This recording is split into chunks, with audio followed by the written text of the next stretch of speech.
Hi friends, అందరికీ నమస్కారం. అంజలి కథలకి స్వాగతం. ఈరోజు కథ పేరు వృషపర్వుడి ప్రయోగం. ఇది కరాళ కథ. కుడుమదారు అనే గ్రామంలో ఒక పేద రైతు కూతురు తేజేశ్వరి. ఆమె నిరుపమాన సౌందర్య రాశి. ఒకసారి కోయవాడొకడు ఆమె చెయ్యి చూసి, ఇది రాజ్యాన్నేలే చెయ్యి అన్నాడు. అప్పటి నుంచి తేజేశ్వరికి మహారాణి కావాలన్న కోరిక పట్టుకుంది. ఎందరో యువకులు పెళ్లి చేసుకోమని తన వెంటబడుతున్నా లెక్క చేయక, నేను మహారాణిని కాబోతున్నాను, మీరు మీకు తగిన వాళ్ళను పెళ్లి చేసుకోండి, నా జోలికి రాకండి అని ఖచ్చితంగా చెప్పేసింది. ఆ యువకులకి కోపం వచ్చి, నువ్వు మహారాణి వైతావో కాదో కానీ మమ్మల్ని తిరస్కరించినందుకు చివరకు ఏ కోతినో పెళ్లాడే అధోగతి పడుతుందిలే అంటూ చిరాకు పడ్డారు. కోయవాడి జోస్యము, యువకుల శాపము రెండూ నిజమయ్యే పరిస్థితి రానే వచ్చింది. అదెలాగంటే, బదనికారణ్యంలో వృషపర్వుడు అనే సాధకుడున్నాడు. ఆయన మనుషులకు జంతువులకు ఉన్న తేడా గురించి ఆలోచించేవాడు. మనిషికున్న లాంటి మెదడుంటే ఏ జంతువైనా తమ అవసరాలకు మాత్రమే ఉపయోగిస్తాయి. ఇతరులను బాధించడానికి ఏమాత్రమూ ఆలోచించువు. కాబట్టి జంతువులకు మనిషి తెలివితేటలను ప్రసాదిస్తే అవి మనిషికే ఆదర్శం కావచ్చు. ఇలా ఆలోచించి వృషపర్వుడు 2 కోతులను తీసుకొని వచ్చాడు. మగకోతికి సుకోజ్వలుడు అని, ఆడకోతికి త్రిశాల అని పేరు పెట్టాడు. తన శక్తియుక్తులన్నీ ప్రయోగించి వాటిలో తెలివితేటలు ప్రవేశపెట్టాడు. తన తపోశక్తిని వినియోగించి వాటికి మానవ భాషను నేర్పాడు. ఆ తర్వాత వాటికి మంత్రవిద్యలను కూడా నేర్పి, మీరిక జనపదాలకు వెళ్ళండి, మీ మంత్రశక్తులతో మానవ రూపాలు ధరించి మనుషుల మధ్య మనుషులకులాగే జీవించండి, మీ మంత్రవిద్యలని పరోపకారానికి మాత్రమే ఉపయోగించండి, ప్రాణాపాయ స్థితిలో తప్ప మంత్రవిద్యలను స్వార్థానికి ఉపయోగించకండి, గురువాజ్ఞను ధిక్కరిస్తే మీరు ఎప్పటిలా కోతులైపోగలరు అని చెప్పాడు. శిఖోజ్వలుడు, త్రిశాల గురువు వద్ద సెలవు తీసుకుని బయలుదేరారు. ఇద్దరూ తమ తమ రూపాలు మార్చుకొని మానవ రూపంలో తమ అందానికి మురిసిపోయారు. మనమిద్దరము పెళ్లి చేసుకుని ఏ ఊళ్ళోనైనా స్థిరపడదాము అంది త్రిశాల. శిఖోజ్వలుడు అందుకు అంగీకరించగా, గురువుగారు మనతో ఏదో ప్రయోగం చేస్తున్నారు, మన అనుభవాలు ఆయనకు ఎంతో ప్రయోజనం కలిగిస్తాయి, మనమిద్దరము ఒకే చోట ఉంటే ఒకే రకం అనుభవాలు కలుగుతాయి, కొంతకాలం పాటు మనం విడిగా వేర్వేరు చోట్ల గడుపుదాము అన్నాడు. నువ్వు చెప్పింది బాగానే ఉంది, కానీ నువ్వంటే నాకు మొదట్నుంచి ప్రేమ ఉంది, అది ఇప్పుడు రెట్టింపైంది, ఎప్పటికైనా నువ్వు నన్నే పెళ్లి చేసుకోవాలి, మాట తప్పకూడదు అంది త్రిశాల. శిఖోజ్వలుడికి త్రిశాలంటే ఇష్టమే. అతడు ఆమె చెప్పిన దానికి అంగీకరించాక ఇద్దరూ విడిపోయారు. త్రిశాల సమీపంలో ఉన్న రాజధాని నగరం చేరుకొని ఒక ఇంట్లో మకాం పెట్టింది. ఆమె వైద్య వృత్తిని ప్రారంభించింది.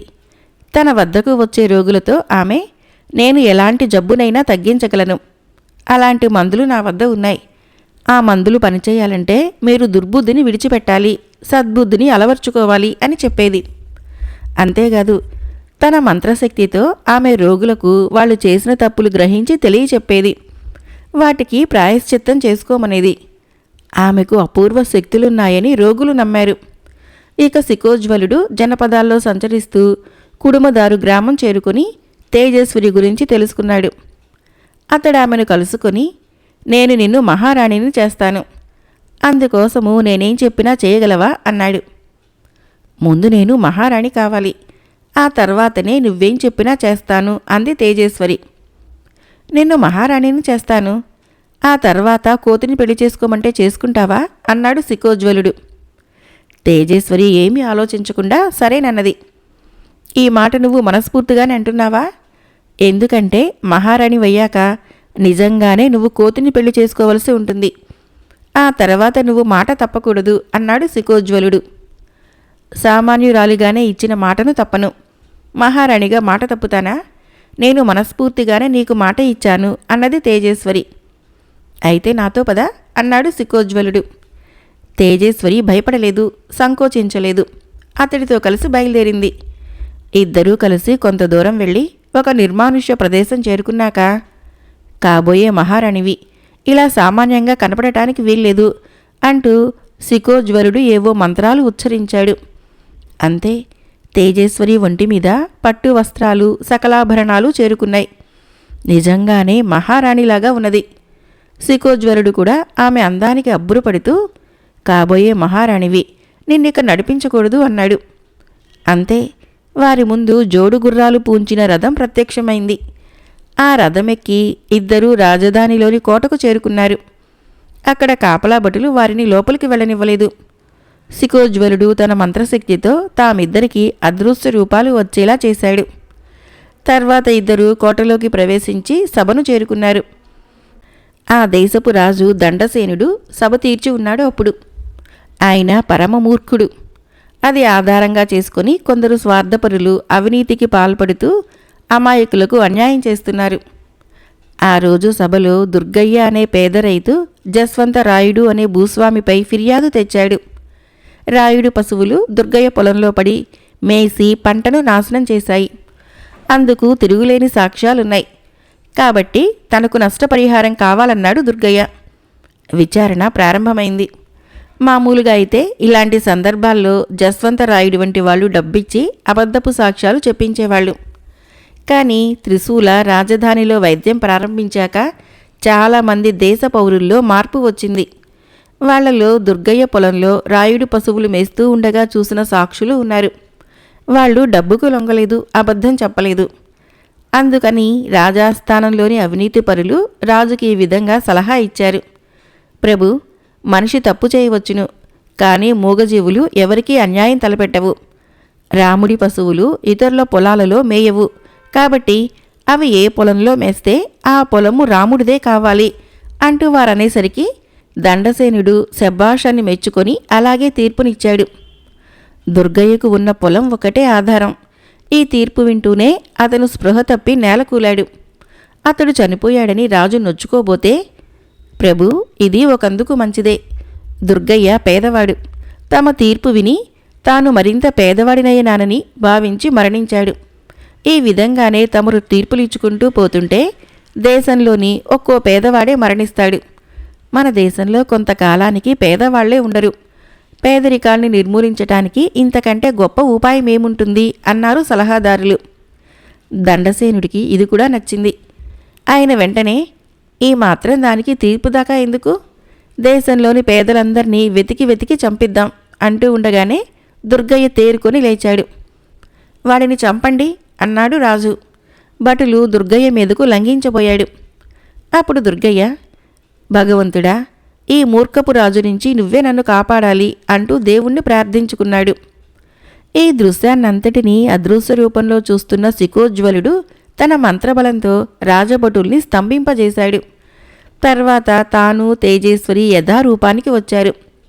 సికోజ్వలుడు ఆమెను వెంటబెట్టుకుని రాజు వద్దకు వెళ్ళి, దండసేన, గద్దె దిగు అన్నాడు. దండసేనుడు మంత్రబద్ధుడై గద్దె దిగాడు. సికోజ్వలుడు తేజేశ్వరిని సింహాసనంపైన కూర్చోమన్నాడు. తర్వాత ప్రజలను ఉద్దేశించి, ఈ దండసేనుడు పరమమూర్ఖుడు. ఇతడి పాలనలో మీకు కష్టాలే తప్ప సుఖాలు లేవు. నేటి నుంచి మీ మహారాణి తేజేశ్వరి. ఆమె మిమ్మల్ని కంటికి రెప్పలా కాపాడుతూ సమర్థవంతంగా పరిపాలిస్తుంది.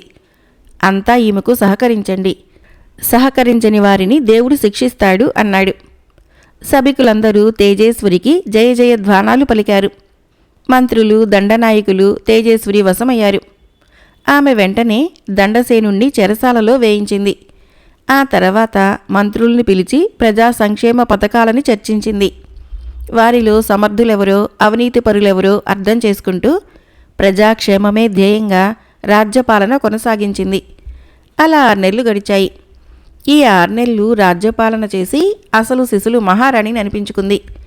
సరిగ్గా ఆ సమయానికి సికోజ్వలుడు ఆమెను కలుసుకుని తన గురించిన నిజం చెప్పి అన్నమాట ప్రకారము తనను పెళ్లి చేసుకోమన్నాడు. అతడు నరుడు కాదని వానరుడు అని తెలిసాక తమ ఇద్దరికీ వివాహమేమిటని నొచ్చుకున్నా తేజేశ్వరి ఇచ్చిన మాట తప్పదలుచుకోలేదు. ఆ సమయానికే అక్కడికి త్రిశాల వచ్చింది. జరగనున్నది తెలుసుకుని, మనిషికి కోతికి పెళ్లి జరిగితే అది విపరీతం. నేను నిన్ను ప్రేమిస్తున్నాను, మనమిద్దరము పెళ్లి చేసుకుందాం, నువ్వు నాకిచ్చిన మాట మర్చిపోకూడదు అంటూ సికోజ్వలుణ్ణి హెచ్చరించింది. అప్పటికే తేజేశ్వరి పట్ల మోహపూరితుడై ఉన్న సికోజ్వలుడు ఆమె మాటలు పట్టించుకోక, కామరూప శక్తిలో ఉన్న మనము ఎవరినైనా పెళ్లాడవచ్చు. నువ్వు ఒక మానవుణ్ణి పెళ్లి చేసుకో, నా దారికి అడ్డురాకు అన్నాడు. త్రిశాల ఊరుకోలేదు. తన మంత్రబలంతో అతన్ని తన వాణ్ణి చేసుకోవాలనుకుంది. శిఖోజ్వలుడు ఊరుకుంటాడా? తన మంత్రబలంతో ఆమెను ప్రతిఘటించాడు. అయితే ఆశ్చర్యంగా ఇద్దరి మంత్రాలు ఒకరిపై ఒకరికి పనిచేయలేదు. అంతేకాదు, ఇద్దరికి మంత్రశక్తులు నశించాయి. అప్పుడు వృషపర్వుడు వారి ముందుకు ప్రత్యక్షమై, మీరిద్దరూ నా హెచ్చరిక పాటించలేదు, కాబట్టి ఎప్పటిలాగే కోతులు కండి అన్నాడు. శిఖోజ్వలుడి త్రిశాల వానర రూపాలతో యథాస్థానానికి చేరుకొని ఎప్పటిలాగే రోజులు గడపసాగారు. తేజేశ్వరి తనకు నచ్చిన వాణ్ణి పెళ్లి చేసుకుని ఆదర్శ సామ్రాజ్ఞిగా చరిత్రలో పేరుకెక్కింది. కరాలుడు ఇంతవరకే కథను చెప్పి, ఓ సవిత్వక మహారాజా, ఈ కథలో నన్నెన్నో సందేహాలు పీడిస్తున్నాయి. తన స్వార్థం కోసము శిఖోజ్వలుడు తేజేశ్వరిని సామ్రాజ్ఞిని చేశాడు. అప్పుడు అతడి మంత్రశక్తులకేమీ కాలేదు. కానీ త్రిశాలతో తలపడగానే అవి పోయాయి. అతడు త్రిశాలకు ఇచ్చిన మాట తప్పాడు కాబట్టి అలా జరిగిందా అనుకుంటే, త్రిశాల ఏ స్వార్థమూ చూసుకోలేదు కదా. ఆమె మంత్రశక్తులు ఎందుకు పోయాయి? ఆ తర్వాత వృషపర్వుడు వారిద్దరినీ యథాప్రకారం విడిచిపెట్టక మళ్ళీ మామూలు కోతులుగా ఎందుకు మార్చాడు? వృషపర్వుడు సాధనతో చేసిన ప్రయోజనమేమిటి? తెలిసి కూడా నా ఈ సందేహాలకి సమాధానమివ్వకపోయావో ఈ క్షణం నుంచి నువ్వు నాకు బానిసవు అన్నాడు. దీనికి సవిత్వికుడు ఇలా బదులిచ్చాడు. దండసేనుడు దుష్టుడు. అతడి స్థానంలో తేజేశ్వరిని ప్రవేశపెట్టాలనుకున్న శిఖోజ్వలుడి సంకల్పము గొప్పది. అందుకే అతడి మంత్రశక్తులకు ఏమీ కాలేదు. అయితే శిఖోజ్వలుడు త్రిశాల స్వార్థంతో పరస్పరము కలహించారు. స్వార్థంతో కూడిన ఆ కలహానికి మంత్రశక్తులను వాడబోయారు. అందుకే అవి పోయాయి. వృషపర్వుడు మానవజాతి ప్రయోజనం కోసమే కోతులని మనుషులుగా తీర్చిదిద్దాడు. ఆ విధంగా ఒక దేశానికి ఆదర్శ సామ్రాజ్ఞి లభించింది. అయితే శిఖోజ్వలుడు త్రిశాల తమకు లభించిన మంత్రశక్తులతో శాశ్వతంగా మనుషులైపోవాలనుకున్నారు. త్రిశాల మనిషి రూపం ధరించే శిఖోజ్వలుడినే తప్ప మరొక కోతిని భర్తగా స్వీకరించలేదు. శిఖోజ్వలుడైతే మనిషినే పెళ్లి చేసుకోవాలనుకున్నాడు. ఇద్దరూ కూడా తమ జాతికేదో చేయాలన్న ఆలోచనే లేకుండా స్వార్థపూరితులయ్యారు. అలాంటి స్వార్థపరుల నుంచి మనిషి నేర్చుకునే ఆదర్శాలేముంటాయని వృషపర్వుడు వాటిని మామూలు కోతుల్ని చేశాడు. ఆయన ప్రయోగము ఎన్నో కొత్త విషయాల్ని తెలుసుకునేలా చేసింది. అది సరైన సమాధానం కావటంతో సవిత్కుడికి ఎదురుగా ఉన్న కన్యపైన కరాలుడి ప్రభావం నశించి ఆ యువతి తోడేలుగా మారి అడవిలోకి పరుగు తీసింది. ఈ కథను రచించిన వారు గుండ్రాతి సుబ్రహ్మణ్యం గౌడు గారు. మరొక కథ పేరు కష్టార్జితం. ఈ కథను రచించిన వారు డికే చదువుల బాబు గారు. రామచంద్రాపురంలో సోమయ్య అనే రైతు ఉండేవాడు. అతను చాలా కష్టజీవి. తనకున్న 4-5 ఎకరాల పొలంలో చాలా కష్టపడి మంచి పంట పండించేవాడు. అదే అతనికి ఆదాయం. సోమయ్యకు రమ అనే పెళ్ళీడుకొచ్చిన కూతురు ఉంది. కాలికి బలపం కట్టుకొని తిరిగి ఒక మంచి సంబంధాన్ని ఖాయం చేశాడు. కూతురుకు హారం చేయించుకొని రావాలని పట్నానికి బయలుదేరి వెళ్ళాడు. నగల దుకాణంలో అందమైన హారాన్ని ఎన్నిక చేసి కొన్నాడు. ఆ హారం పెట్టెని సంచిలో పెట్టుకొని ఊరికి తిరుగు ప్రయాణమయ్యాడు. సోమయ్య హారం కొనటము, పెట్టెను సంచిలో ఉంచటము గమనించిన దొంగ ఒకడు వెంబడించాడు. వాడి కబుర్లు విని అతను తన ఊరే వస్తున్నాడని పూర్తిగా నమ్మాడు సోమయ్య. మార్గమధ్యంలో ఇద్దరూ ఒక చెట్టు క్రింద విశ్రమించగా సోమయ్యకు చల్లగాలికి కునుకు పట్టింది. అవకాశం చూసుకొని దొంగ సంచిని మెల్లగా చేతిలోకి తీసుకొని చడీ చప్పుడు లేకుండా అక్కడి నుంచి వెళ్ళిపోయాడు. మెలకువ వచ్చిన తర్వాత తన పక్కలో సంచి లేకపోవటం చూసి సోమయ్య నెత్తి నోరు బాదుకొని కాళ్ళీడ్చుకుంటూ ఇల్లు చేరాడు. దొంగ పట్నం చేరుకుని హారాన్ని అమ్మటానికి దుకాణానికి వెళ్ళాడు. ఆ నగరం కొత్వాలు రామ్మూర్తి తన చెల్లెలు పద్మజ పెళ్లి నిమిత్తము నగలు తీసుకోవాలని అక్కడికి వచ్చాడు. ఇంతకుముందు దొంగతనాలు చేసి చాలాసార్లు పట్టుబడిన దొంగని రామ్మూర్తి గుర్తించాడు. చేతిలోని నగను చూసిన వెంటనే వాణ్ణి పట్టుకుని రక్షక భటులకు అప్పజెప్పి కారాగారంలో వేయమని చెప్పి హారం మాత్రం తను స్వాధీనం చేసుకున్నాడు. తలతలా మెరుస్తున్న కొత్త హారాన్ని చూసిన కొత్వాలు రామ్మూర్తికి దురాశ కలిగింది. ఆ హారాన్ని తీసుకుని వెళ్ళి చెల్లెలు పద్మజకిచ్చి దాని కథంతా చెప్పాడు. పద్మజకి కాబోయే భర్త పేరు హరినాథ్. అతనిది రామచంద్రాపురము. అతను ప్రొద్దుటూరులో ఉద్యోగం చేస్తున్నాడు.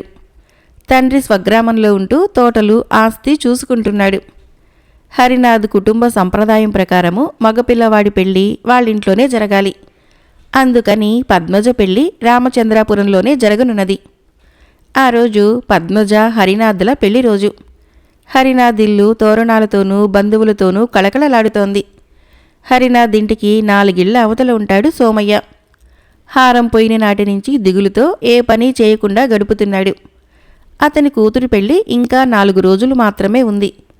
కూతురి మెడలో హారం లేకుంటే పెళ్లి ఆగిపోతుందనే భయంతో అల్లాడిపోతూ ప్రతిక్షణము హారం దొరికేలా చెయ్యి స్వామి అని ఏడుకొండలవాడిని వేడుకుంటున్నాడు. ఇంకెక్కడి హారము? మన దురదృష్టానికి దేవుడేం చేస్తాడు? ఇక ఆశ వదులుకోవాల్సిందే అంటూ నిట్టూర్పులు విడుస్తోంది సోమయ్య భార్య. వాళ్ల ఇంటికి 4 ఇళ్ల ఆవల జరుగుతున్న పెళ్లిలో పెళ్లి కూతురు పద్మజ మెడలో వాళ్ళు పోగొట్టుకున్న హారం ఉందనే విషయము ఆ దంపతులకు తెలియదు. హరినాథ్ పద్మజల వివాహము చాలా ఘనంగా జరిగింది. బంధువులంతా వెళ్ళిపోయారు. ఉద్యోగానికి సెలవు లేదని పెళ్లి తంతు ముగియగానే భార్యని కూతురు జలజను చెల్లెలకి తోడుగా వదిలి వెళ్ళిపోయాడు రామ్మూర్తి. ఆ రోజు ప్రొద్దుగింకే సమయంలో పద్మజ హారాన్ని తీసి దాచాలనుకుంది. ఒక చిన్న అందమైన పెట్టెలో పెట్టింది. అది చూసిన జలజ ఆ పెట్టెను తనకి ఇవ్వమని గారాం చేయటం మొదలుపెట్టింది. పద్మజ ఆ పెట్టెను జలజకిచ్చి ఇంటి బయట మంచం పైన కూర్చొని ఉన్న హరినాథ్ని చూపించి పెట్టెను తీసుకుని వెళ్ళి మామయ్యకివ్వు, బీరువాలో పెడతాడు అంది. పెట్టెను తీసుకుని జలజ గడప దాటింది. అంతలో అవతల గోడపై ఉన్న కోతి పాప చేతిలో అందంగా కనిపిస్తున్న పెట్టెను చూసి తినే వస్తువని భ్రమపడి క్రిందకు దుముకింది. ఎదురుగా ఉన్న కోతిని చూడగానే జలజ భయంతో పెట్టెని విసిరేసింది. హారం మెరుస్తూ పెట్టె నుంచి బయటపడింది. వెంటనే కోతి హారాన్ని తీసుకొని గోడ దూకి వెళ్ళిపోయింది. ఆ తర్వాత కోతిని గుర్తించటము ఎవరికీ సాధ్యం కాలేదు. హారాన్ని తీసుకుని వెళ్ళిన కోతి సోమయ్య ఇంటి పెరట్లో చింత చెట్టెక్కి అటూ ఇటూ కొరికి చూసి చెట్టు మీద వదిలేసి వెళ్ళిపోయింది. ఉదయమే నిద్రలేవగానే ముఖం కూడా కడగకుండా పోయిన హారాన్ని తలుచుకొని కుమిలిపోతున్న సోమయ్యతో, ఎలా జరగాల్సి ఉంటే అలా జరుగుతుంది. దిగులు పడితే హారం వస్తుందా? ముందు ఉండాలి జాగ్రత్త. వెళ్ళి చింతాకు కోసుకుని రండి, వంట చేస్తాను అంది సోమయ్య భార్య. సోమయ్య కాళ్ళీడ్చుకుంటూ వెళ్ళి చెట్టెక్కాడు. చెట్టు మీద హారం సోమయ్య కంటపడింది. ఆ హారాన్ని గుర్తించి చెట్టు దిగి వచ్చి భార్యకు వచ్చి విషయం చెప్పాడు. అంతా ఏడుకొండల వెంకటేశ్వర స్వామి దయ అంది సోమయ్య భార్య. అది నిజమేనే. ఆ ఏడుకొండలవాడైనా కష్టార్జితమైతేనే అసలు మనిషికి చేరవేరుస్తాడు. ఇది మన కష్టార్జితం కాబట్టే ఎవరో తీసుకుని పోయినా దక్కకుండా తిరిగి మనకే దక్కింది అన్నాడు సోమయ్య పరమానందంతో. మరొక కథ పేరు బెడిసి కొట్టు. ఈ కథను రచించిన వారు ఏ విజయరమణి గారు. పార్వతి జ్యోతిషాన్ని నమ్ముతుంది. అందువల్లనే ఇంట్లో ఎన్ని ఇబ్బందులు వచ్చినా కొంత మనశ్శాంతిని పొందగలుగుతోంది. వాసంతి పార్వతి కూతురు. ఆమెకు పెళ్ళీడు వచ్చింది. కానీ ఎన్ని సంబంధాలు వచ్చినా ఒక్కటీ కుదరటం లేదు. అంతేకాదు, ఇంట్లో ఏ పని తలపెట్టినా ఏదో ఒక ఆటంకం ఎదురైతోంది. వీటన్నింటికీ ఏదో కారణం ఉంటుందని ఆమె తను నమ్మే జ్యోతిష్కుడు రామాచారి వద్దకు వెళ్ళింది. ఆయన గ్రహబలం బాగోలేదని పూజలు జపాలు చేయమని చెబితే అలాగే చేసింది. పార్వతీ మనసులో అశాంతికి ఇంకో కారణం ఉంది. ఎదుటివారు పచ్చగా ఉంటే ఆమె ఓర్వలేదు. తన చుట్టూ ఉన్నవారిలో అందరికంటే తనదే పైచేయిగా ఉండాలని ఆమె కోరిక. ఇలా ఉండగా పార్వతీ ఇంట్లో అద్దెకు ఉండే సుగుణమ్మ ఇల్లు ఖాళీ చేసి పొరుగురు వెళ్ళిపోయింది. మళ్ళీ ఆ ఇంట్లోకి ఇంకెవరూ అద్దెకు రాలేదు. పార్వతీ భర్త వ్యాపారం పనులని ఇంటి పట్టున ఉండడు. అందుకని మాట సాయానికైనా మనిషి తోడుంటుందని ఆమె నీలమ్మ అనే పేదరాలిని ఆ వాటాలో ఉండనిచ్చింది. అందుకు అద్దె తక్కువైనా ఒప్పుకుంది. నీలమ్మ వినయంగా అణిగిమణిగి ఉండేది. అందుచేత పార్వతికి ఆమె నచ్చాలి. కానీ నీలమ్మ కూతురు లక్ష్మి కుందనం బొమ్మలా ఉంటుంది. ఆమె వాసంతి ఈడినే కానీ అందంలో చురుకుదనంలో వాసంతి ఆమె కాలి గోటికి కూడా సరిపోదు. ఇది పార్వతికి బాధగా ఉండేది. తనకంటే అన్ని విధాలా తక్కువైన నీలమ్మ కూతురి పెళ్ళి తన కూతురి పెళ్లి కంటే ముందైపోతుందేమోనన్న భయంతో బెంగతో పార్వతికి ఒక్కోసారి కంటి నిండా కునుకు కూడా పట్టేది కాదు. పార్వతి భయపడిందంతా అవనే అయింది. చలపతి అనే కుర్రాడు లక్ష్మి అందాన్ని చూసి మోజుపడి ఆమెను పెళ్లి చేసుకుంటానన్నాడు. నెల తిరగకుండానే పెళ్లి జరిగిపోవాలని అతడంటే నీలమ్మ కొంత వ్యవధి కావాలన్నది. చలపతి నవ్వి, వ్యవధి దేనికి? నా పెళ్లికి కట్నం తీసుకోను, మీరు ఖర్చు చేస్తే ఒప్పుకోను, దేవుడి ముందు దండలు మార్చుకుంటాము అంతే. మీరు తొందరగా ముహూర్తం పెట్టించి కబురు పంపండి. పెళ్లిగాగానే మేమిద్దరము ఒక ఏడాది పాటు ఉద్యోగరీత్యా విదేశం వెళ్ళవలసి ఉంటుంది. నెల రోజుల్లోగా ముహూర్తం దొరకకపోతే నేను ఒక్కడినే విదేశం వెళ్లాల్సి ఉంటుంది. ఆ తర్వాత ఎవరి మనసులు ఎలా ఉంటాయో మారతాయో ఏం తెలుస్తుంది అన్నాడు. అతడు వెళ్ళిపోయాక నీలమ్మ పార్వతిని కలుసుకుని విషయం చెప్పి రామాచారి చేత మంచి ముహూర్తం పెట్టించమన్నది. పార్వతి రామాచారి వద్దకు వెళితే ఆయన వధూవరుల జాతకాలు పరిశీలించి 10 రోజుల్లోనే అద్భుతమైన ముహూర్తం ఉంది అన్నాడు. అయితే పార్వతి వెనక్కి వచ్చి రామాచారి చెప్పిన ముహూర్తం చెప్పి, నీ కూతురి జాతకం ప్రకారము ఇప్పట్లో ఏ ముహూర్తాలు లేవట, ఏడాది తర్వాత పెళ్లి జరిగితేనే మంచిదని, ఈలోగా పెళ్లి జరిగితే వైధవ్యం తప్పదని జ్యోతిష్కుడు అన్నాడు. ఆ పైన నీ ఇష్టం అంటూ అబద్ధం చెప్పింది. నీలమ్మ నిట్టూర్చి, గ్రహబలం బాగుంటే మా జీవితాలు ఇలా ఎందుకుంటాయమ్మా? ఏం రాసిపెట్టి ఉంటే అదే జరుగుతుంది. జాతకాలు నమ్మి ఉపేక్షిస్తే ఇలాంటి సంబంధం మళ్ళీ దొరకదు అంటూ వరుడికి ముహూర్తం కబురు పంపింది. ఆ తర్వాత లక్ష్మికి పెళ్లి జరిగి భర్తతో వెళ్ళిపోయింది. కూతురు పెళ్లి చేసింది కానీ ఎలాంటి కబురు వినాల్సి వస్తుందేమోనని నీలమ్మకు బెంగగా ఉండేది. ప్రతిరోజు ఆమెకు పీడకలలు వచ్చేవి. వాటినామె పార్వతికి చెప్పుకునేది. కూతురు పెళ్ళైనా ఆమె ప్రశాంతంగా లేదని పార్వతి ఎంతో సంబరపడేది. ఇలా ఉండగా వాసంతికి చక్కని సంబంధం వచ్చింది. వరుడు అందగాడు, వరుడు తరపువారు సంస్కారవంతులు. ముహూర్తం పెట్టి కబురు పంపించమని వాళ్ళు వెళ్ళాక పార్వతి వధూవరుల జాతకాలు తీసుకుని జ్యోతిష్కుడి వద్దకు వెళితే ఆయన వాటిని పరిశీలించి, అమ్మా, ఈ సంబంధం మర్చిపో, ఈ పెళ్లి జరిగితే ఏడాదిలోగా నీ కూతురు విధవ అవుతుంది అన్నాడు. పార్వతి తెల్లబోయి, వరుడి తరపువారు జాతకాలు సరిపోయాయన్నారు, తమరు ఇలాగంటున్నారు, ఎక్కడో ఏదో లోపముంది, తమరు శ్రద్ధగా పరిశీలించి ఉపశాంతి చెప్పగలరు అంది. జ్యోతిష్కుడు శ్రద్ధగా జాతకాలు పరిశీలించి, నువ్వు చెప్పింది నిజం, జాతకాలు బాగా కుదిరాయి, కానీ ఎక్కడో బెడిసి కొడుతోంది, కారణం నాకు దొరకటం లేదు, నువ్వే బాగా ఆలోచించు, రేపు మళ్ళీరా, మరొకసారి ఆలోచిద్దాము అన్నాడు. బెడిసి కొడుతుందనగానే పార్వతికి నీలమ్మ గుర్తుకొచ్చింది. ఆమె వెంటనే ఇంటికి వెళ్ళి నీలమ్మను కలిసి, రామాచారి గారిని కలిశాను, నీ కూతురి జాతకం గురించి ఆయన ఇదివరకులో చెప్పిన దాన్ని తప్పుగా అర్థం చేసుకున్నట్లు తెలుసుకున్నాను. నీ కూతురు సకల సౌభాగ్యాలతో దీర్ఘ సుమంగళిగా వర్ధిల్లుతుందట అని చెప్పింది. ఈ మాటలకి నీలమ్మ బ్రహ్మానందపడి ఆ రాత్రి సుఖంగా నిద్రపోయింది. మర్నాడు ఉదయము రామాచారి స్వయంగా పార్వతి ఇంటికి వచ్చి, నిన్నేమైందో తెలియటం లేదు, ఈరోజు ఎలా లెక్క వేసినా నెల రోజుల్లో ఈ దంపతులకు మెరికెల్లాంటివి 4 ముహూర్తాలున్నాయి అన్నాడు. వాసంతి పెళ్లి వైభవంగా జరిగింది. ఆ తర్వాత నుంచి పార్వతి ఎన్నడూ ఇతరులని దుఃఖపెట్టి సంతోషించాలనుకోలేదు. మరొక కథ పేరు పరోపకారి.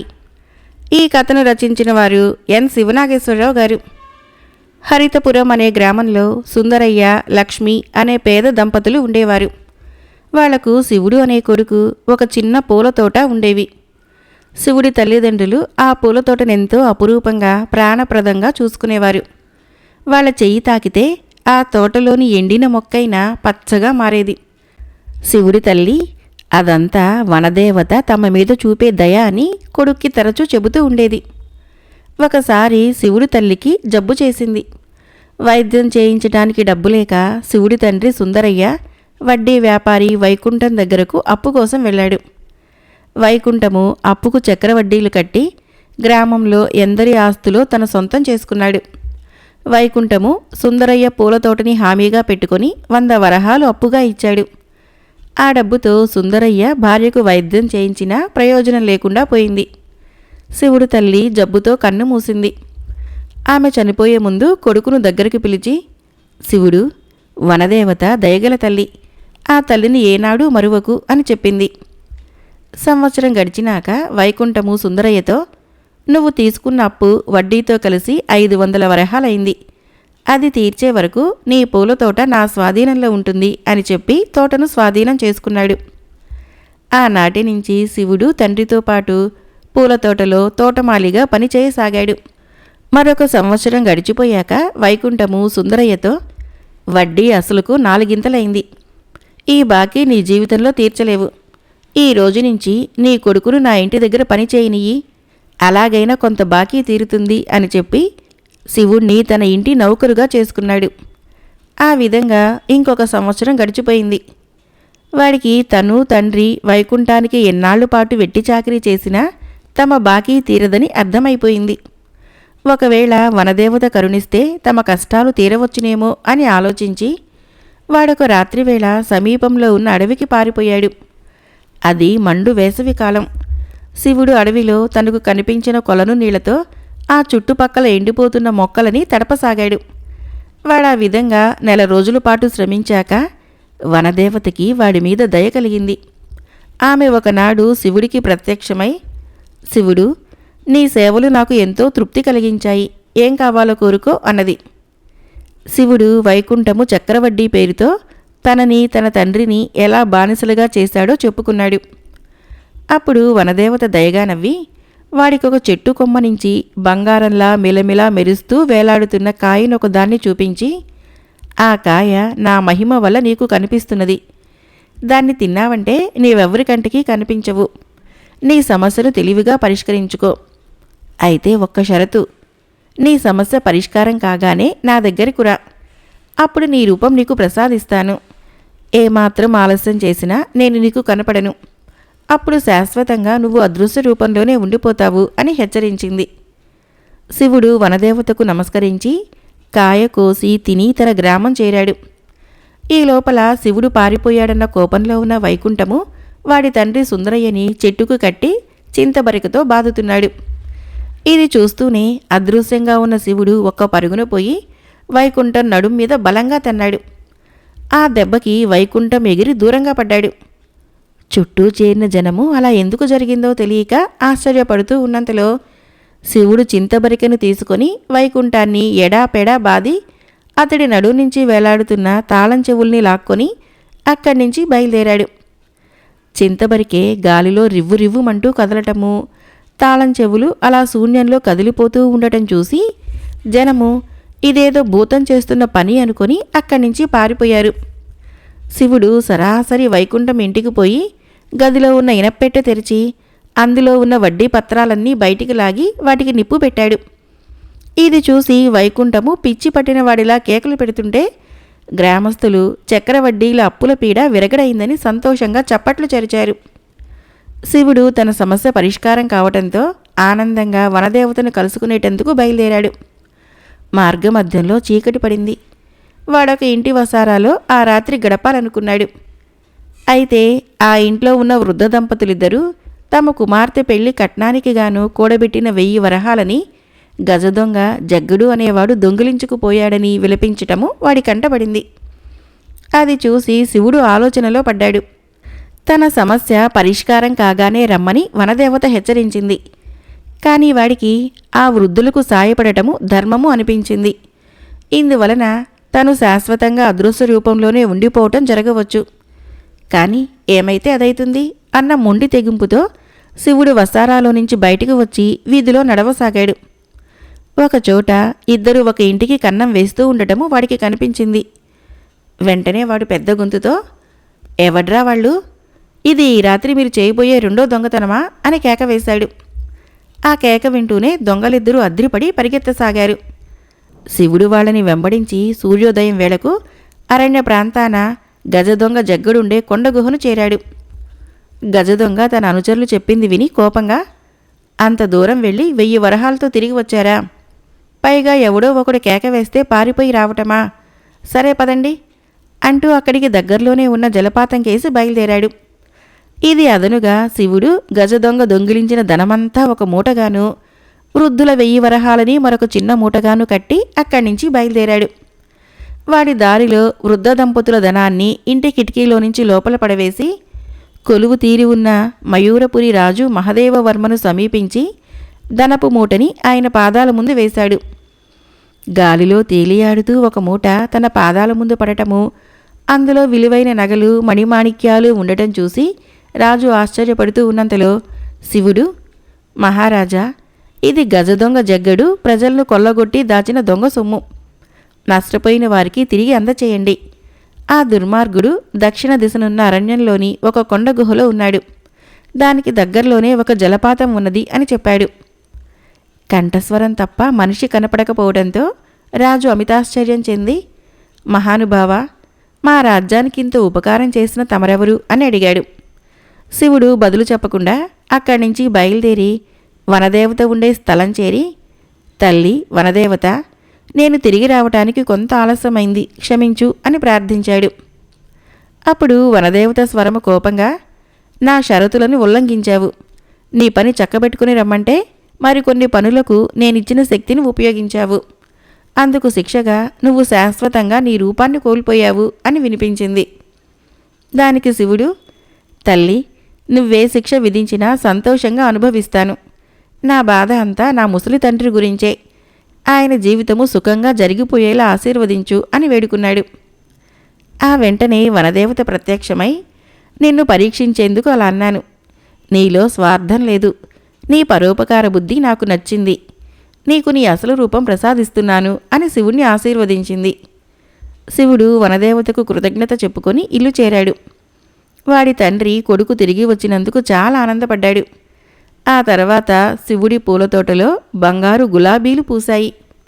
ఆ విధంగా వాడు భాగ్యవంతుడై ఆపదలో ఉన్నవాళ్ళకి సాయం చేస్తూ పరోపకారిగా గొప్ప పేరు తెచ్చుకున్నాడు. కథ అయిపోయింది. ఫ్రెండ్స్, ఈ కథలు నచ్చినట్లయితే మన ఛానల్ని తప్పకుండా సబ్స్క్రైబ్ చేయండి, లైక్ చేయండి, షేర్ చేయండి, కామెంట్ చేయండి. Thank you.